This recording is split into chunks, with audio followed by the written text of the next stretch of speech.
Fortnite has saved Reload competitive. After the duo Reload Victory Cup on EU going to the most ridiculous heal-offs I've ever seen, I'll talk about that later in the video, they changed the storms to make them so much better. So if you've been hating Reload competitive, give it another chance. I promise you it is so much better now. Unfortunately, one of the other changes Fortnite's made that a lot of people aren't happy about is they've made self-revives even better, even after a lot of people have been saying they are completely ridiculous. I want to talk about the tournaments over the last 2 days, who's popping off, who's struggling, and who you should look out for. Let's jump into it. We'll kick off talking about the Duo Reload Cup because that happened before the regular Duo Build Victory Cup. And now you guys know Reload is not my favorite competitive game mode. It has been. There's points where it's phenomenal, but Fortnite always seems to get something wrong. It always seems to lead to just ridiculous heal-offs. And that's exactly what happened during EU. During EU, the heal-offs got so bad, we had players realizing they could make fish bases, which is already bad, right? Taking fish bases to Storm Sickness heal-off is one thing. It got even worse. We had pro teams like Cringe figure out that if you go to a fish base as a duo, you have enough extra meds where you can let your teammate get knocked and then res them. So because of the extra few seconds of invulnerability they have when they get resed, you can out heal Storm Sickness even more. We had Fortnite pros taking the heal off past Storm Sickness. It was that bad. Now, why does this happen? Why is Reload sometimes really good for competitive and sometimes really bad? Well, it turns out it's mostly because of the zones. It's mostly down to the Storm, not so much the actual loot pool in Reload. And the one time I think Fortnite had Reload competitive at its best was right before the Pro-Am and during the Pro-Am. I think that's when competitive Reload was amazing because Fortnite obviously gave it a lot of attention because of the Pro-Am. But for whatever reason, the zones from Pro-Am got changed during the Simpsons season and then everything went terrible again. All the Reload quick cups during the Simpsons season just felt awful, but it turns out it's because the zones bugged, or at least they changed when Fortnite didn't really intend them to, because between EU and NA, Fortnite changed the zones and it fixed everything. So while we had EU going to past Storm Sickness heal-offs, Fortnite dropped a patch to fix it for NA, and then NA's finals was amazing. Now, it still went to heal-off a little bit. You still had a few heal-offs, and if a zone finishes near Slurpy Swamps, people obviously going to rotate in and get all of the battles and take it to heal-off. But for the most part, a lot of the games didn't even go to heal-off, and the ones that did were nowhere near as insane. And this is a summary of all the changes here. They changed everything. They literally changed how every single zone and every single storm works in Reload, and it is fantastic. To sum it up pretty simply, if you guys want to play the Reload tournaments, or in case you're curious, all they did basically was make the early game and mid game shorter. That second zone comes in so fast, and you don't have a lot of time to farm your mats and just kind of, hoard all your meds and loot. So you have to kind of get going into the end game quicker, and then the end game is longer. The zones pull further, you don't have as much time, and it makes the end game longer because there's more end game zones. There's more rotating zones, which is just perfect. A shorter early and mid game, which is usually the most boring part of the game, and then a longer end game where the most skill expression is. Like, I absolutely love this format now, and NA Reload Cup was one of the best tournaments of the week now. So if you're in the other regions and unfortunately you have to play on the bad zones, don't give up on Reload. All of these zones will be in now for all of the regions. So if you played the Reload Cup, be ready for what is hopefully much better finals. The last thing I wanted to talk about Reload tournaments was a lot of you guys being confused, saying, Aussie, you said that the Reload tournament is going to take place on the new map, but we're back on the Slurp Rush map again. And you are correct, but I was also correct too. The tournaments were meant to run on the new map, and then OCE, man.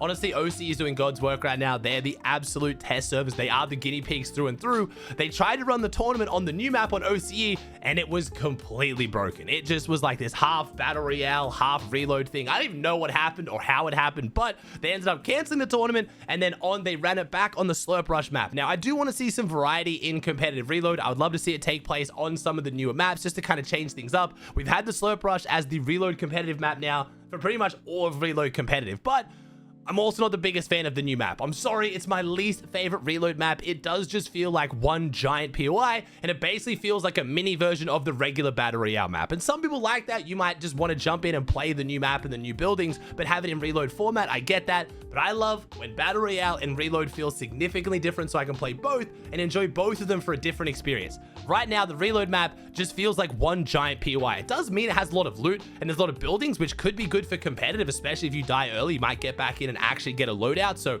it could play out good in competitive. I'll give it a chance, but it's definitely not my favorite map from my first impressions of playing it. Now, let's talk about the regular duo Battle Royale Victory Cup. And one of the big changes I was excited to see how it would play out in this tournament is the buff to self-revive. And that's probably going to upset a lot of you guys. The self-revive as an item and the new down mechanics are really dividing the community. And Fortnite decided to make self-revive even stronger. Now, I'm guessing their main target for this is public matches, because a lot of people are just saying self-revive just feels like a die twice item. It just helps you die again. You almost never get it off. Fortnite has now made self-revive only take 8 seconds to use instead of 10. Now, it's still bugged in-game though. When you use it, it starts at 10 seconds, but activates at 2, which is definitely a bug and a little bit confusing, but it does only take 8 seconds to use now. Now, any of you guys who are keen competitive players can see the issue there.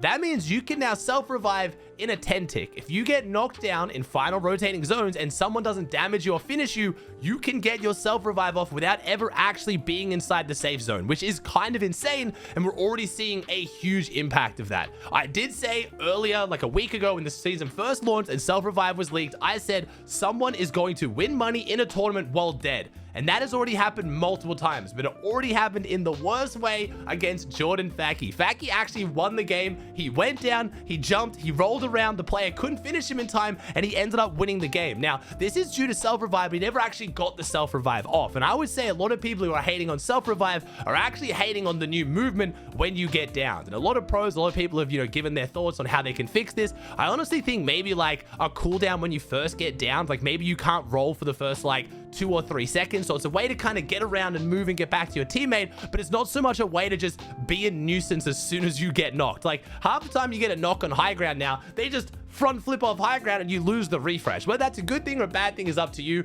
I'm mostly watching this season competitive, not playing. It is kind of hilarious, but I can see how that is a little bit cheesy and definitely be frustrating. I also think the roll movement just doesn't need to be so dramatic. Like the forward barrel roll you could do, you go like 3 boxes. It is actually insane. If it was like kind of like a quarter or maybe a half of that, where it's a bit of a roll, but you could still hit the target and they couldn't just instantly jump out of your box, that would be a lot better as well. So this new self-revive change did have a big impact during this tournament, and it will continue to have a huge impact on the game, but I think it's actually the movement wall down that's having a bigger impact.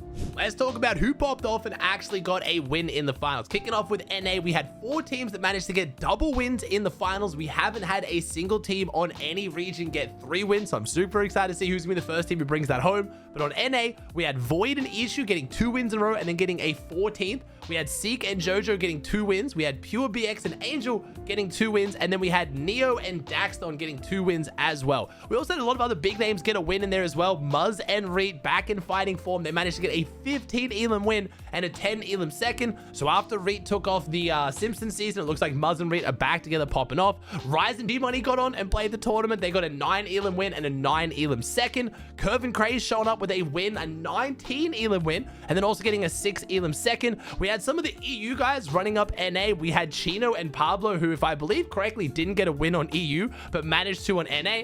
Take that as you will, NA fans, I'm sorry. We had Cooper and Sphinx, who have been super dominant so far this season, also taking a win. But a team I wanted to shout out was Booger. Booger and Curly didn't manage to get a win, but Booger and Curly have now come second, third in the Duo Reload Victory Cup, and then 3rd and 5th in the Duo Victory Finals for builds. Now, I know that's no win, so why am I shouting out Booger and Curly?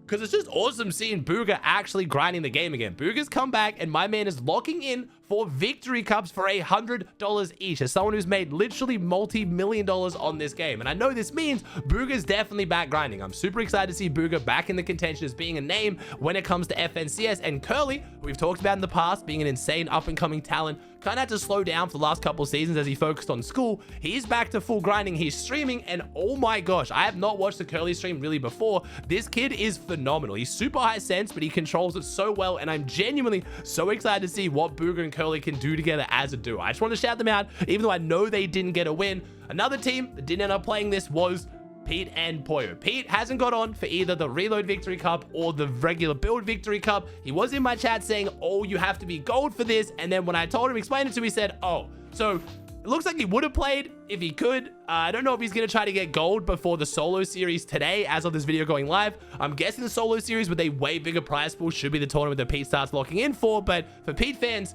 he's not playing right now. Over on EU, we had one team that did absolutely dominate. We had a lot of teams getting 2 wins, but Vico and Malabuka managed to get 2 wins, but they did it in insane fashion. A 17 Elim win, a 15 Elim win, and a 12 Elim 9th. Vico and Malabuka are not playing these like victory cups, but they're still getting dubs, which is insane. Dam and Damus with similar energy. They managed to get an 18 Elim win and a 14 Elim win. We had Nathan and Axforce also get 2 wins. We had Mason and Maldus get 2 wins. We had Asa and Podesai get 2 wins, and then we had Nixoy and Karamuoto getting 2 wins. I'm so sorry, I probably absolutely butchered those names, but all 5 or 6 of those teams managing to get 2 wins in EU finals, which is very, very impressive.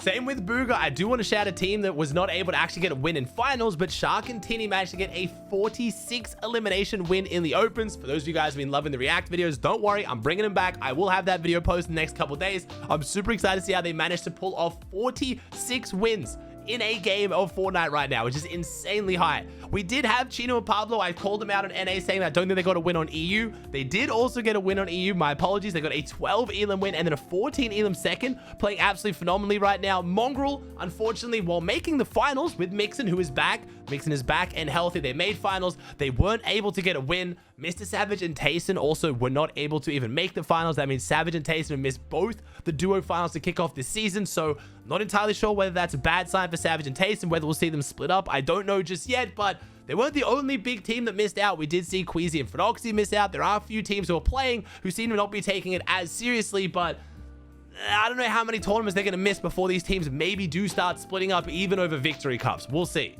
Now, unfortunately, as is the way with victory cups, I seem to always have to talk about a way that someone is ruining it. Now, while there have been a few cheaters running around, there are so many less than what I was expecting. Honestly, there are much less cheaters this season in these tournaments, and I don't honestly know why. But one thing that's unfortunately happening is exploiters. There is currently an exploit in the game where you can become invincible. I won't show you guys how to do it. It is very, very public, but just know if you do it, you are going to get banned and removed from the leaderboard, because we've already had people doing it in EU to win 2 games in the finals who have now, since me making this video, already been removed, and the tournament was only like 8 hours ago, so they didn't even make it 24 hours on the leaderboard. So if you have seen people doing this, if you lose to it, unfortunately that does suck. Hopefully if you come second, you will still get paid out, but if you've thought about doing it, I wouldn't risk it, because Fortnite is very, very much on top of it.